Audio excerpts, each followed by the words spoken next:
Glória a Deus. Então, vamos para a palavra de Deus, pode ser?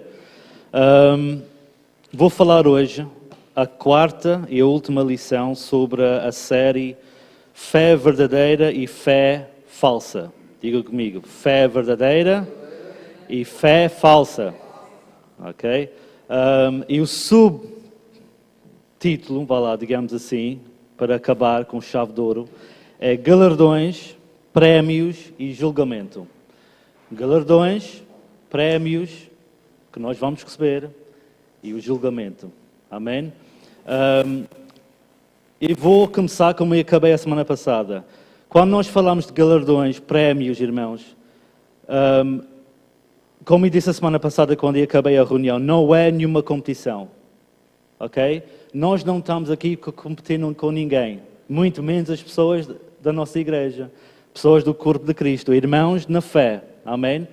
Nós temos de fazer a obra sim, mas com este em mente e no coração. Que nós fizemos com amor o nosso Jesus que nos salvou. Amém? E nunca podemos fazer a obra pensando ou nos comparando com os outros. Já falei sobre isso na igreja. Comparação uns com os outros, que é muito mau. É pecado, irmãos. Então, quando nós falamos de galardões, prémios, não é uma competição dentro da igreja. Eu espero, eu estou de dar esta mensagem porque eu acho que é muito boa. E eu tenho a certeza absoluta, e vou falar uma coisa no fim, é por isso que eu peço que cada um de vocês fiquem atentos, marcam os versículos bíblicos aqui no caderno, seja o que for, e depois leem em casa. Porque há algumas coisas que vou falar mesmo no fim, que está mesmo no meu coração. Tenho pensado muito, mesmo muito, nesta semana, sobre pessoas que nós, para abrir um bocadinho do jogo, pessoas que nós conhecemos, já vieram à igreja, homens de Deus que começaram bem e nós fomos ensinados, se calhar no passado, que essa pessoa tem um pé no inferno. E hoje quer provar pela Bíblia que não é bem assim. Nós temos aprendido que uma vez salvo, salvo para sempre. Quem acredita nisso? Nós não temos de perder a salvação. Então nós temos de ter isto em mente, que uma pessoa que crer em Deus, crer em Jesus Cristo como Senhor e Salvador e tem fé nele, é salvo. E nós temos de entender uma coisa também, que eu vou falar muito sobre isto hoje, que é as nossas obras. As nossas obras boas e nossas obras menos boas. Não vou dizer mais, menos boas. Então, na primeira lição, eu falei sobre a nossa fé. Deus não aceita uma fé dividida. Eu falei que uma fé verdadeira só é produzida quando nós ouvimos o verdadeiro Evangelho, quando nós temos a base, a palavra de Deus como base na nossa vida. Quem nunca ouviu falar de Jesus, nunca ouviu falar do verdadeiro Evangelho, não pode dizer que tem uma fé verdadeira. Não pode, não é compatível. Falei isto na primeira lição. Também falei na segunda lição sobre a nossa fé é a chave para a nossa salvação, para a nossa vida eterna com Deus. É a segurança que nós temos na vida eterna através da nossa fé. Amém? A semana passada falei sobre obras, que nós não somos salvos pelas obras, mas uma fé verdadeira produz boas obras. Até em Tiago, eu falei a semana passada, o que é que aproveita alguém dizer que tem fé e não tiver obras? Ou seja, no fim, ele diz assim também a fé, se não tiver obras, é morta, não presta para nada. Então não vale a pena dizer que você é nascido novo e não pratica boas obras. Não é compatível. Não é compatível. Quem é nascido novo, quem é um verdadeiro cristão, tem uma fé verdadeira em Deus, automaticamente vai produzir bons frutos, vai produzir boas obras. Amém? Então a fé genuína produz boas obras. É impossível nós não sermos transformados e praticar boas obras. Também falei por fim, a semana passada, que todas as nossas obras vão ser julgadas por Deus, que eu vou falar um pouco sobre isso hoje. Todos nós vamos receber prémios, galardões, e falei a semana passada que nós temos de fazer todas as obras, igreja, com amor, alegria, zelo e fé. Amém? Então hoje eu vou continuar e vou acabar hoje esta série com este título que eu falei, galardões, prémios e julgamento. Abre a Bíblia comigo, por favor, em João, capítulo 5, Jesus estava a falar. Mais uma vez, e quero agradecer a Melita por esta Bíblia. Melita, tu não sabes o que é que... Gosto muito desta. Para quem não sabe, esta é a Bíblia... Não é original, mas é uma das mais antigas Bíblias portuguesas que nós podemos encontrar. Não é? Esta. Nem sequer há à venda. Já viste, Benita? Não queres de volta, não. Glória a Deus. João 5, João 5, versículo 22, diz assim: E também o Pai a ninguém julga, mas deu ao Filho, quem é o Filho? Jesus, todo o juízo. Então, Jesus vai nos julgar, a Bíblia nos diz isso, e a Bíblia fala em dois tribunais. Fala do tribunal do juízo final, que todo mundo vai ser julgado, e também fala do tribunal de Cristo, onde nós cristãos vamos ser, as nossas obras vão ser julgadas. Ok? Fala destes dois lugares. E aqui diz que Jesus vai ser o juízo. Abre a Bíblia comigo em Hebreus. Vamos ler umas passagens antes de seguir em frente. Hebreus 4, versículo 13. Hebreus 4. E só peço que vocês abrem rapidamente para não perder muito tempo. Também não quero perder muito tempo. Hebreus 4, versículo 13, diz assim: E não há criatura alguma encoberta diante dele. Já começa bem. Antes todas as coisas estão nuas e patentes aos olhos daquele com quem temos de tratar. Ele nos vai julgar, Ele vai nos julgar as nossas obras. Não vale a pena esconder, não vale a pena esconder aquilo que você... Não vale a pena, porque tudo, diga comigo, tudo está nu aos olhos dele. E patente. Ok? É isso que eu quero deixar bem claro no início desta mensagem. E o Apocalipse 20, 11, não precisa abrir. Nós vimos a semana passada que este tribunal que estou a falar, que é o juízo final, é para o mundo inteiro. Mas eu tenho uma boa notícia: nós não vamos estar lá. O juízo final é para aquelas pessoas que não aceitaram Jesus, não são crentes, não aceitaram Jesus como Senhor e Salvador, não creem em Jesus enquanto estavam nesta terra, não tinham fé neles. Então eu tenho uma boa notícia para vos dar. No tribunal que é chamado o juízo final, eu e você não vamos estar lá. Mas vamos estar perante dele num tribunal chamado o Tribunal de Cristo. Diga comigo, o Tribunal de Cristo. E aí, irmãos, nós vamos ver isso para a Bíblia, não se preocupe, porque isto vai ser tudo provado para a Bíblia. O juízo final é uma coisa, nós não vamos estar lá, graças a Deus. Porquê? Porque os meus pecados e os seus pecados, sogra, já estão lavados com o sangue de Jesus. Já foram perdoados. Eu já fui perdoado. Eu não vou estar perante Deus no juízo final, porque os meus pecados já foram julgados na cruz do Calvário. Eu creio nele, eu tenho a fé em Jesus. Os meus pecados, ele não se lembra mais. Glória a Deus. Então é por isso que a Bíblia fala que nós não vamos estar no juízo final, mas vamos estar à frente dele, num lugar chamado Tribunal de Cristo. Veja lá em Romanos, para confirmar, há dois versículos, há mais, mas escolhi dois. Romanos 14. Romanos 14.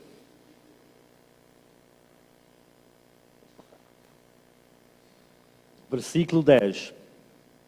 Isto é o Paulo a falar. Glória a Deus. Eu já fui perdoado. E você? Os meus pecados já foram perdoados lá na cruz. E eu tenho a vida eterna. Aliás, eu já estou a viver a vida eterna. Posso ouvir um amém? Romanos 14, versículo 10 diz assim, Paulo estava a falar e estava a dizer: Mas tu, porque julgas o teu irmão, ou tu também, porque desprezas o teu irmão, pois todos havemos de comparecer ante aonde? O tribunal de Cristo, porque está escrito: pela minha vida, diz o Senhor, todo o joelho se dobrará diante de mim e toda a língua confessará a Deus. Glória a Deus. Versículo 12. Da maneira de cada um de nós dará conta de si mesmo a Deus. Glória a Deus. 2 Coríntios 5, só para confirmar. Porque há muita gente que acredita que o tribunal do juízo final é igual ao tribunal de Cristo. E não é. Não faz sentido um salvo, uma pessoa que já está salva, para ir diante de Deus para ser julgado. Porque os seus pecados já foram julgados. Então há dois tribunais separados, digamos assim. 2 Coríntios 5, versículo 10 diz assim: por todos, diga comigo todos, mas é todos mesmo, irmãos, devemos comparecer ante do tribunal de Cristo, para que cada um receba segundo o que tiver feito por meio do corpo, ou bem ou mal. Bem ou mal.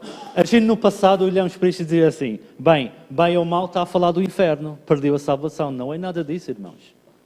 E no fim vou falar mais sobre isto. Não está a falar nada disso. Está a falar aquilo que você faz nesta terra, como salvo, como um filho de Deus, você vai ter que dar conta no fim. Você vai ter que dar conta diante de Deus. Ou mal ou bem que você praticou. Você praticou bem, você vai receber a galardão consoante aquilo que você fez. Você fez as coisas menos bem, você vai receber o prémio consoante aquilo que você fez. Não é uma competição, mas está escrito na Bíblia e nós não podemos fugir disso. Amém? Aqui está muito claro. Então, quando diz bem e mal, não está a falar do inferno, não está a falar que você vai perder a salvação. Porquê? Porque este tribunal que é chamado o juízo final é um tribunal de condenação. Você está a entender? É um tribunal que vai condenar as pessoas. Eu não posso estar condenado porque estou debaixo da mão de Cristo. Mas há pessoas que vão ser condenadas, vão ser lançados no inferno. Você vai lá em Apocalipse 20, versículo 11 até o 15, fala isso. Pessoas vão ser lançadas no lago, como é que diz? No lago. Exatamente. Há pessoas que vão para o inferno, mas não somos nós.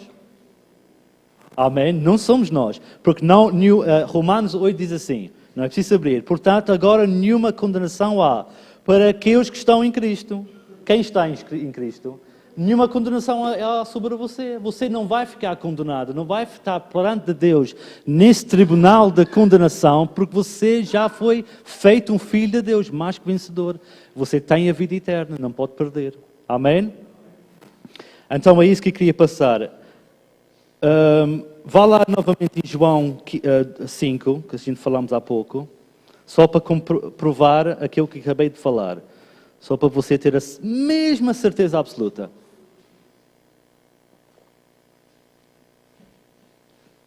Aliás, eu recomendo que você leia este capítulo em casa. João 5. Mas nós já lemos o versículo 22, que diz: e também o Pai a ninguém julga, mas deu o Filho todo o juízo. Agora vamos ler o resto, pode ser? 23 diz assim: para que todos honrem o Filho, como honrem o Pai. Quem não honra o Filho, não honra o Pai que enviou. Versículo 24. Na verdade vos digo, que quem ouve as minhas palavras e crê naquele que me enviou, tem o que é? A vida eterna, e não entrará em que é? Em condenação. Mas passou de quê? Da morte para a vida. E se você vai ler o resto do capítulo em casa, ele continua a falar disso, da condenação. Falar que uma pessoa que passou da morte para a vida não está debaixo de nenhuma condenação. Então isso é só para provar, irmãos, que você não vai estar diante de Deus no tribunal do juízo final, mas sim, durante o tribunal de Cristo, para julgar não se você tem a vida eterna ou não, mas para julgar as obras que você fez nesta terra enquanto estavam cá. Amém? Está entendido? 29? Sim, podemos ler o 29. Exatamente. É por isso que diz... Sim, mas podemos ler. E os que fizeram o bem serão de... Podes ler, baby. E sairão dos seus túmulos. Os que praticaram o bem ressuscitam para a vida eterna, e os que praticaram o mal ressuscitam para a condenação. Ele está a falar, quando é o juízo final, a Bíblia fala que todos os mortos vão subir, vão ser todos julgados. Todos, sem exceção. E você lê o resto do capítulo, o capítulo todo, explica muito bem isso. Veja lá em Hebreus 10. Vamos abrir muito a Bíblia hoje. E gosto de uma lição que abrimos muito a Bíblia. Amém? Falo menos eu e mais a Bíblia. Às vezes eu estou em casa a estudar uma mensagem e estou a dizer a Deus, olha, falo menos da minha boca, daquilo que eu sei, e abro mais a Bíblia. Porque não há nada como abrir a Bíblia, irmãos. E eu quero frisar isto. Eu sei que nós somos chatos às vezes, eu e Cristina. Somos um bocadinho chatos. Mas você abre a Bíblia em casa, você aprende a ler a Bíblia em casa, para você conhecer o seu Deus. Hebreus 10, versículo 14, diz assim, por como uma só oblação, peço desculpa, aperfeiçoou para sempre, irmãos, os que são santificados, glória a Deus. E também o Espírito Santo nos testifica, porque depois de haver dito, este é o concerto que farei com eles depois daqueles dias, diz o Senhor, porei as minhas leis em seu coração e escreverei em seus entendimentos, acrescenta, versículo 17, e jamais, igreja, ouça o que ele diz aqui, e jamais lembrarei dos seus pecados e das suas iniquidades. Ele não lembra mais, ele apagou, não esquece, você esquece porque ele já esqueceu. Você esquece do seu passado porque ele já esqueceu. O diabo pode infiltrar a nossa mente e trazer de volta aquilo que nós éramos no passado. Mas Deus já não lembra mais. Os nossos pecados e iniquidades, Ele não lembra mais. Glória a Deus. Ora, onde há remissão deste, não há mais oblação pelo pecado. Ele não se lembra mais. Glória a Deus. Agora eu quero entrar agora na segunda parte da mensagem. E agora eu quero que você fique mesmo atento àquilo que eu vou falar. Abre a Bíblia comigo em 1 Coríntios. 1 Coríntios, capítulo 3, versículo 11. Portanto, esta primeira parte queria falar sobre como é que as nossas obras vão ser julgadas, o que é o tribunal do juízo final, o que é o tribunal de Cristo, como é que vai ser feito. Mas agora eu quero falar como é que as nossas obras vão ser julgadas. E isto é muito importante, igreja. Você tem que entender isto que eu vou falar hoje. E se calhar muitos de vocês vão mudar a maneira que vocês pensam sobre, se calhar, algumas pessoas, sobre algumas líderes de igrejas. Porque nós temos, igreja, irmãos, nós temos uma mania muito chato a falar mal dos outros, a falar mal daquilo que se da igreja, a falar mal daqueles líderes que fazem aquilo que se calhar nós não concordamos ou não identificamos. Mas nós vamos ver uma coisa muito interessante hoje. É assim, 1 Coríntios 3, versículo 11, diz assim, porque ninguém pode pôr outro fundamento além do que já está posto, o qual é quem? Jesus Cristo. Versículo 12, e se alguém sobre este fundamento formar um edifício de ouro, prata, pedras preciosas, madeira, feno, palha, versículo 3, a obra de cada um se manifestará, na verdade o dia o declarará, porque pelo fogo será descoberta, e o fogo provará qual seja a obra de quê? De cada um. Ouro, prata, pedras preciosas, madeira, feno e palha. Obras. São obras. A Bíblia compara estas coisas como obras. O que você acha que é uma obra de ouro? Não responde, vou explicar aqui pouco. Ou uma obra da madeira, uma obra de palha. E depois continua o versículo 14. Se a obra de alguém edificou nessa parte, permanece. Desculpe. Isso receberá galardão. Glória a Deus. Se a obra de alguém se queimar, sofrerá detrimento. Já vai para o inferno. Já vai para o inferno. Já perdeu a salvação. É isso que a Bíblia fala? Você sabe o que significa a palavra detrimento? Significa, você pode ir ao Google e pôr, significado desta palavra, significa dano ou prejuízo. A Bíblia está a falar, se a obra de alguém se queimar, ou seja, se uma obra de alguém é madeira, feno ou palha, ou obras fraquinhas, sofrerá detrimento, sofrerá dano, vai sofrer prejuízo, mas não vai perder a salvação. Porquê? Porque diz assim, mas o tal será, não perdeu a salvação. Porque nós no passado ouvimos falar isto, vai para o inferno. Não, sofrerá detrimento, vai sofrer dano, vai sofrer prejuízo. Fica sem prémio. É isso que está a dizer isso? Fica sem prémio, fica sem galardão, mas fica salvo, meu amigo. Você vai subir na mesma, mas vai sofrer dano e prejuízo. Mas o tal será salvo, todavia, como pelo fogo. Vai ser salvo, mas não vai receber prémio. Veja lá em 1 Coríntios 4. Versículo 5. 1 Coríntios 4, versículo 5. Portanto, nada os julgais antes do tempo, até que o Senhor venha, o qual também trará à luz as coisas ocultas das trevas e manifestará os desígnios, não é?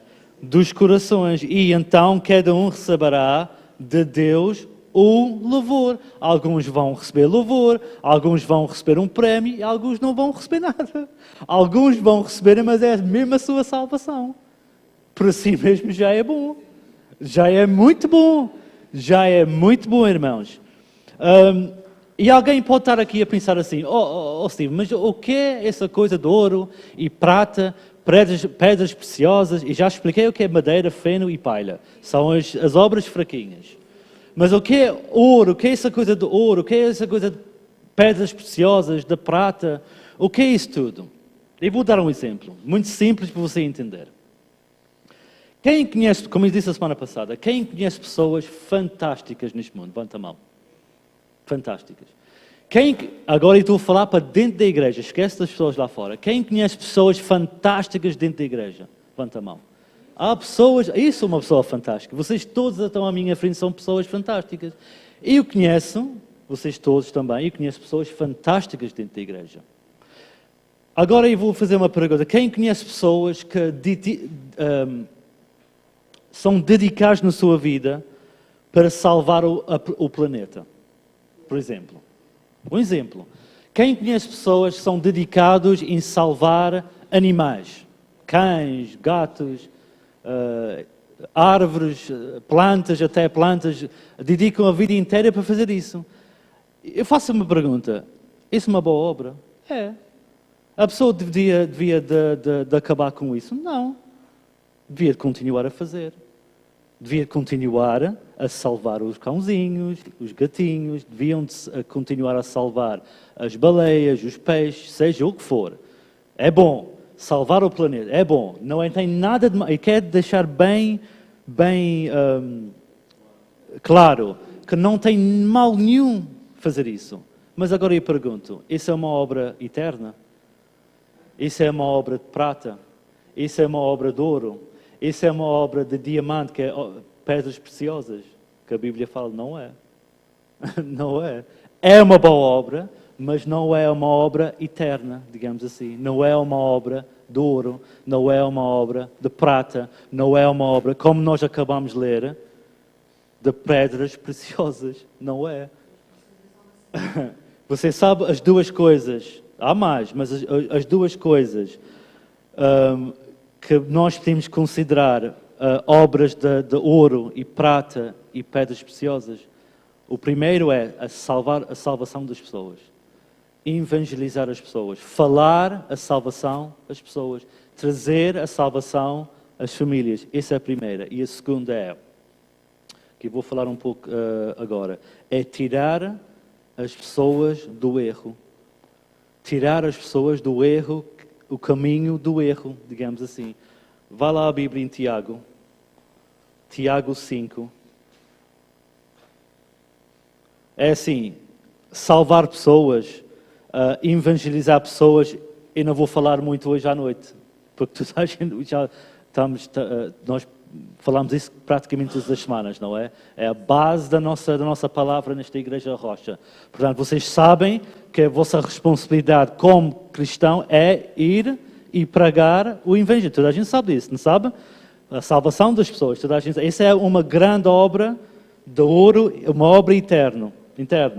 A outra é tirar a pessoa do caminho do erro. Tiago 5, versículo 19, diz assim. Deixa eu beber um pouco de água.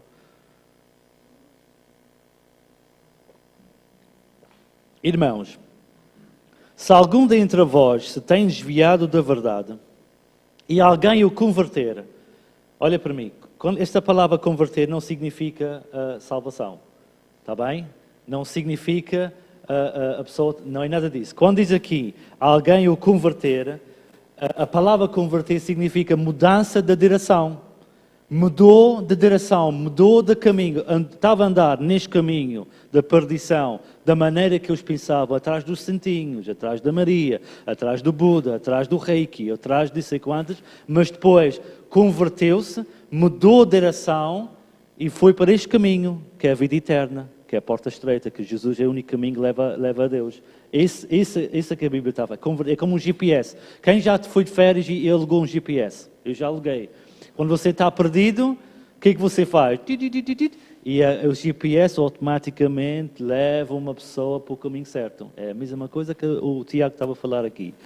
Versículo 20. Saiba que aquele que fizer converter do erro do seu caminho um pecador, salvará da morte uma alma e cobrará uma multidão de pecados. Então, esta é uma das coisas que nós temos de ter bem na nossa cabeça, no nosso coração. Com uma grande obra que nós podemos fazer nos dias de hoje, então aqui na Madeira e em Portugal não se fala, é tirar as pessoas do caminho do erro. E quando eu falo do caminho do erro, eu acho que toda a gente está a entender o que eu estou a dizer, da bruxaria, que é muito enraizado neste país, infelizmente. É da bruxaria, é do Reiki, é da Maria, é dos santinhos, é disto e daquilo. Tudo que leva à perdição, tudo que leva o foco de Jesus Cristo, o que nós sabemos, é o único caminho que leva a Deus. Não há outro caminho. O caminho é estreito, chama-se Jesus. Então, isso é uma grande obra de ouro. Veja lá em 2 Timóteo também, para confirmar. Glória a Deus. 2 Timóteo 2:24. 2 Timóteo 2:24.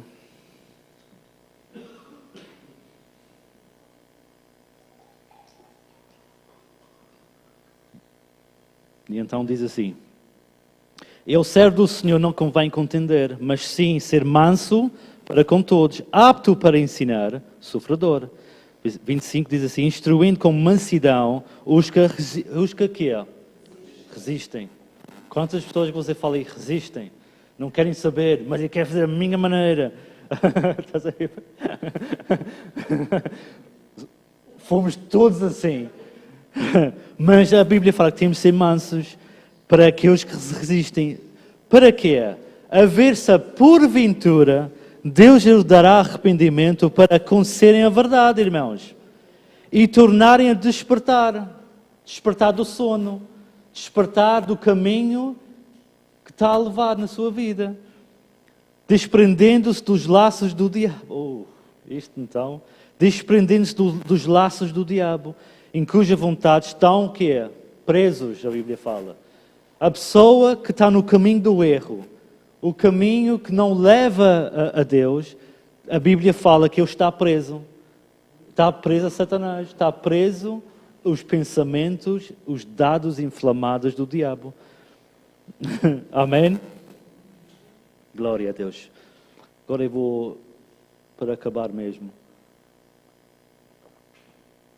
Alguns podem perguntar assim: ok, Então, isto são as obras de ouro e prata, que é salvar pessoas para Jesus, falar Jesus às pessoas, salvar as pessoas e as famílias, é tirar a pessoa do caminho do erro. Isso é obras, há mais, claro. Essas são obras de ouro, são obras de pedras preciosas, diamantes, vá lá, todas as mulheres gostam de diamantes, de prata. Então, alguém pode perguntar assim, Steve, mas o que é que acontece com aquelas pessoas, por exemplo, que já vieram à igreja, mas saíram por alguma razão, ou aquelas pessoas que ainda estão dentro da igreja, mas praticam obras constantemente de madeira, de feno e de palha. O que é que acontece com essas pessoas? Porque eu já fiz essa pergunta para mim. Essas pessoas que já vieram à igreja, pessoas que se calhar nós conhecemos, não é? Até familiares e tudo, amigos que nós tínhamos no passado, já vieram à igreja. Ou pessoas que ainda estão na igreja e continuam a fazer, nunca fazem nenhuma obra boa, nenhuma obra de ouro e prata, mas estão sempre a fazer obras de madeira, de feno e de palha. O que é que acontece com essas pessoas? Como é que Deus julga essas pessoas? E eu já fiz essa pergunta. Como é que Deus olha para aquelas pessoas? Como é que Deus julga essas pessoas? E nós vimos há pouco, pela palavra de Deus, que essa pessoa é salva. Não sabe para mim, mas está salva. Eu conheço muita gente, sogra, que já vieram a esta igreja, mas eu sei, se calhar, nunca mais vão pôr os pés, desculpa a expressão, na igreja, mas eu tenho a certeza que essas pessoas são salvas. Porquê? Porque eu sei que essas pessoas, embora praticam obras de palha, de feno e de madeira, embora praticam obras assim, creem em Deus, têm fé em Deus. E nós temos uma mania do caramba, desculpe lá a expressão, como cristãos, julgar as pessoas por causa disso, ou por causa daquilo, porque isto aconteceu, por causa daquilo. Mas, todavia, vai escapar pelo fogo. Nós vimos isso há pouco. Será salvo. Vai sofrer de detrimento, vai sofrer dano, vai sofrer na pele juízo, mas vai ser salvo. E estou a dizer isso porquê? Eu nem sequer falei, porque queria mesmo falar à igreja isto. Não pergunto-me porquê, também não sei muito porquê, mas eu tenho pensado muito sobre um homem esta semana. Um homem que é um líder de uma igreja, o qual a minha família teve muitos anos nessa igreja. Não vou falar o nome, mas os mais velhos vão entender a quem que estou a falar. E esse líder, esse apóstolo, vai lá, o líder dessa igreja, começou muito bem. Começou ou não começou? Começou muito bem. Mas depois nós vemos aos poucos que nós não identificamos com as pregações, não identificamos com o caminho que ele está a levar, saímos da igreja. Mas eu creio que essa pessoa está salva. E não sei porque que eu estava a pensar nisto da semana. Eu creio que essa pessoa está salva. Sabe porquê? Sabe porquê que eu estava a pensar, sogra?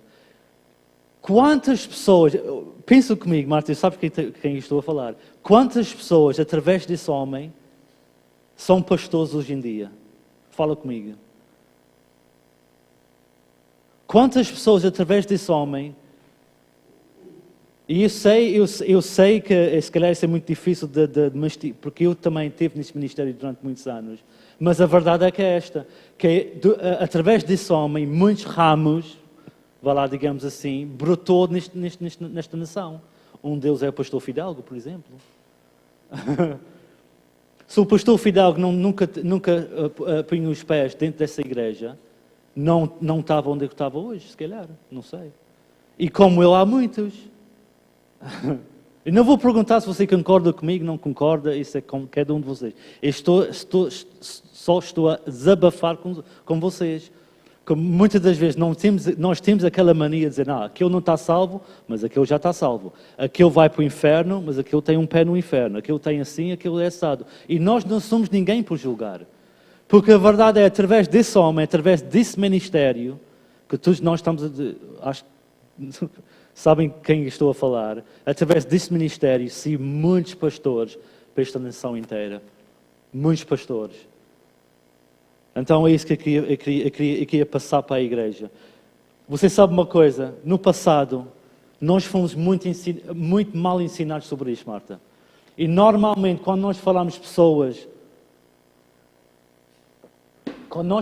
pessoas que começaram bem na igreja, mas depois morreram mal, morreram de uma maneira desgraçada, não encontro outra palavra, ou acabem a sua vida muito mal, nós temos essa mania de dizer, aquele já está no inferno, aquele foi salvo, mas aquele não. E nós pegamos, às vezes, em dois exemplos da Bíblia, que é o Saul e o Salomão, por exemplo. Se calhar os mais novos não vão saber a história, mas o Saul, para quem não sabe, foi o primeiro rei de Israel. Ele foi ungido por Deus. Saul foi ungido por Deus. Ele foi um homem de Deus. E muita gente diz assim, mas ele acabou mal. Acabou muito mal. O senhor gajo. O homem era perturbado. Saul era perturbado. A Bíblia fala que o Saul, ele era perturbado por espíritos malignos. E ele chamava o Davi, quem conhece, ele chamava o Davi para tocar a harpa, para se acalmar. Porque ele era maluco, ele queria matar Davi, ele queria matá-lo. Ele era perturbado. Mas nós nunca podemos dizer que ele não foi salvo. Que ele está no inferno. Você sabe uma coisa que esteve a ler esta semana na Bíblia? Davi por 2 vezes teve uma oportunidade para matar Saul e não matou. Não matou. Davi não matou Saul. Isso foi o mesmo rei que queria matá-lo, mas ele não queria matar o Saul. Porquê? Porque ele dizia, a Bíblia fala, Davi dizia assim, não, eu não vou pôr a mão, eu não vou tocar sobre o homem ungido de Deus. Davi sabia quem era Saul, acabou mal a vida, acabou. Mas nós não podemos dizer que ele não foi salvo. Você veja, não é preciso abrir, mas você veja em casa, em 1 Samuel, no capítulo 1, 1 Samuel, capítulo 1, David chorou por Saul. Ele teve uma luta bastante grande, ele chorou, chorou muito, amargamente. Porque ele amava Saul. Saul queria matá-lo, mas mesmo assim ele amava. Ele não tocou no ungido de Deus. Quem somos nós, às vezes, para falar mal disto, ou daquele pastor, ou daquele apóstolo, ou aquele bispo? Não somos ninguém, irmãos. Não podemos julgar as pessoas assim. Nós não podemos dizer que as pessoas têm um pé no inferno quando por essa pessoa foi ungido por Deus. Essa pessoa, sogra, esse homem que eu estou a falar, foi ungido por Deus. Se ele está salvo, não cabe a nós fazer isso. Podes falar.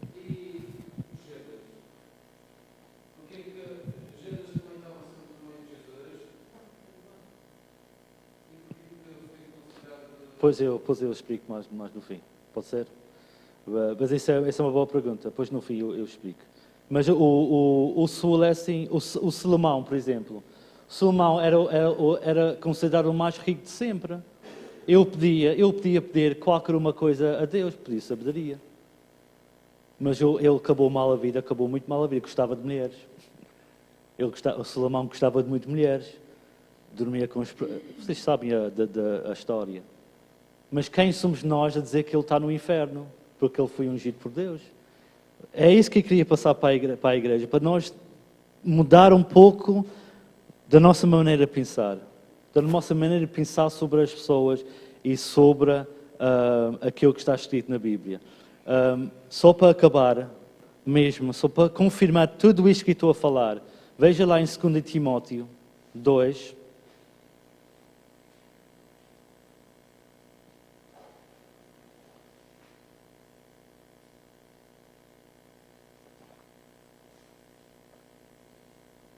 Segundo Timóteo 2, versículo 20.